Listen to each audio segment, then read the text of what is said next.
Bener kata almarhum Kasino, bangsa kita nggak kekurangan orang pinter, tapi kekurangan orang jujur. Karena sejatinya udah banyak anak-anak bangsa yang menciptakan teknologi masa depan. Namun sayangnya inovasi mereka malah kurang dihargai di dalam negeri dan justru mendapat apresiasi dari bangsa lain. Kita bisa melihat hasil penemuan teknologi Nikuba yang lagi heboh akhir-akhir ini. Di balik teknologi masa depan ini ada sosok Arianto Misel yang berjaya melahirkan Nikuba. Mungkin udah banyak yang tahu kalau Nikuba ini digadang-gadang berguna untuk mengganti bahan bakar minyak pada kendaraan ke air. Hebat kan? Secara teknikal, mesin ini berfungsi untuk memproses air murni menjadi hidrogen melalui proses elektrolisis. Nah, elektrolisis ini adalah proses penguraian senyawa air menjadi hidrogen dan oksigen dengan bantuan listrik. Hidrogennya inilah yang akan menggantikan bahan bakar minyak pada kendaraan. Hebatnya lagi, teknologi ini diklaim sangat irit karena hanya 1 liter aja kendaraan kalian bisa menempuh jarak sejauh 500 km. Tapi ya gitu deh, lahirnya sebuah teknologi pasti ada yang pro maupun kontra. Seperti lahirnya teknologi Nikuba ini nih. Para pakar bilang kalau klaim bahan bakar air bisa jadi misleading. Lebih terangnya lagi dikatakan kalau orang-orang bakal berpikir bahwa ketika mereka punya 1 liter air, ini bisa jadi bahan bakar. Padahal air itu dikonversi jadi hidrogen dengan bantuan listrik. Nah, berarti sumber energi utamanya adalah listrik. Beberapa pihak juga menduga proses elektrolisis semacam ini sering dianggap nggak efisien, karena akan membutuhkan energi yang sangat besar untuk menghasilkan bahan bakar. Apalagi seperti yang kita ketahui, sumber energi Nikuba berasal dari aki motor yang punya tegangan sebesar 12 volt. Nah, ketika Nikuba ini aktif, tegangan aki pada motor pastinya bakal menurun. Otomatis aki bakal mudah tekor. Tapi namanya juga uji coba, kan bisa diriset lebih jauh lagi agar penggunaan daya listriknya nggak bikin aki tekor. Tapi Arianto nggak tinggal diam. Melihat kritikan itu, beliau akhirnya menemukan cara untuk menepis kritikan tersebut. Arianto akhirnya menggunakan relay buat menekan tarikan listrik ke Nikuba, jadinya bakal aman akinya. Namun, meskipun beliau sudah menemukan solusi, tetap aja masih ada yang kontra.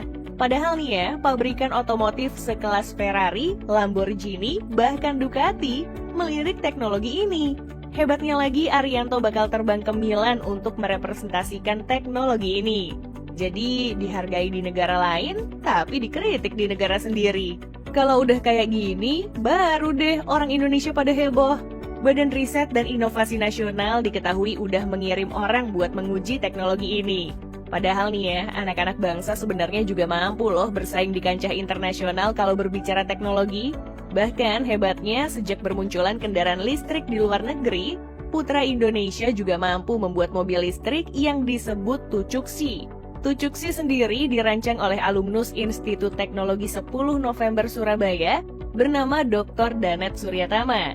Sebenarnya Danet merancang konsep mobil tersebut sudah sejak tahun 2004 hingga 2008. Cuman baru terrealisasikan pada saat Menteri BUMN saat itu, Dahlan Iskan, meminta Danet untuk merealisasikan konsepnya. Nah, baru deh tuh Danet berani untuk menjadikan Tucuksi menjadi kenyataan.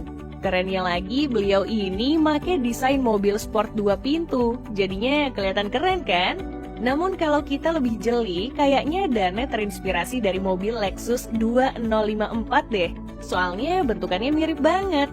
Terlebih lagi, jeroannya sudah menggunakan motor listrik yang mampu memuntahkan tenaga sebesar 200 kW atau setara dengan 268 horsepower. Kalau mau disetarain, motor listriknya setingkat dengan mesin yang punya kubikasi 3000 cc. Apalagi di masa itu, beliau sudah memasangkan teknologi fast charging ke Tucuksi dengan durasi pengisian daya selama 3 hingga 5 jam. Nah, kalau udah terisi full, mobil buatan anak bangsa ini bisa melaju di kecepatan maksimum 200 km per jam plus jangkauan sejauh 321 km. Namun, yang paling bikin kita terkagum-kagum adalah prestasi dari 2 remaja asal Salatiga bernama Arfian Fuadi dan M. Ari Kurniawan. Kakak beradik ini berhasil menggait juara pertama dalam lomba 3D Printing Challenge yang diadakan General Electric pada tahun 2014 silam.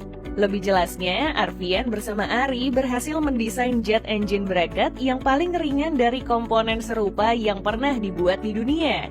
Bayangin aja, jet engine bracket pada umumnya punya bobot seberat 2 kg. Sementara hasil karya kakak beradik ini hanya meninggalkan bobot seberat 327 gram. Itu berarti putra bangsa kita ini mampu memangkas bobot jet engine bracket hingga 84%. Bahkan hebatnya lagi, mereka berdua ini berhasil mengalahkan peserta bergelar PhD yang berasal dari Swedia dan juga insinyur lulusan University of Oxford. Gila sih, lulusan sekolah menengah kejuruan ngalahin lulusan Oxford. Namun pria alumni Institut Teknologi Bandung bernama Yogi Ahmad Erlangga juga nggak kalah membanggakan. Nggak cuman di taraf nasional doang, tapi sampai ke seluruh dunia. Gimana enggak? Matematikawan ini mampu memecahkan rumus matematika tersulit di dunia. Rumus tersebut bernama Helmholtz. Apalagi rumus ini benar-benar sangat berguna untuk masa depan. Pasalnya, dengan rumus ini, para petambang minyak bakal lebih mudah menemukan sumber minyak di perut bumi.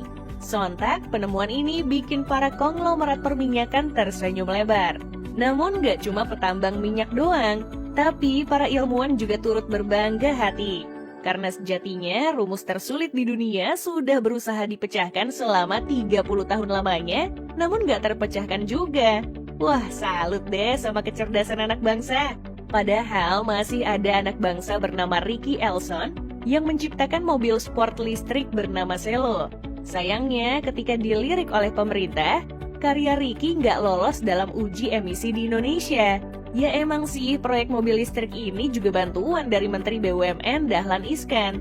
Namun karena bermasalah di uji emisi, proyek mobil Selo ini harus berhenti. Tapi karena nggak dihargain di Indonesia, Selo malah dipinang oleh Malaysia. Bahkan Malaysia bersedia untuk memberikan fasilitas buat menunjang pengembangan mobil listrik ini. Malah negara lain dong yang ngasih wadah. Sama halnya dengan Randall Hartolaksono yang berhasil menciptakan bahan anti panas maupun api untuk digunakan di mobil. Bahan ini sejatinya berasal dari limbah kulit singkong. Bahkan pabrikan mobil ternama seperti Petronas dan Ford sudah menggunakan karya beliau. Namun lucunya, di negara sendiri karya Randall belum mendapat sertifikat uji standar atau lisensi dari Indonesia. Tapi emang udah sejak dulu negara kita ini masih kurang menghargai karya anak bangsa. Salah satu bukti konkretnya adalah mantan presiden ketiga B.J. Habibie yang udah menjadi orang berpengaruh di dunia penerbangan. Bahkan sudah beberapa kali beliau berjaya melahirkan pesawat buatan anak bangsa seperti pesawat N250 Gatot Kaca. Namun sayangnya karya beliau lebih dihargai oleh negara luar dibanding negara kita tercinta.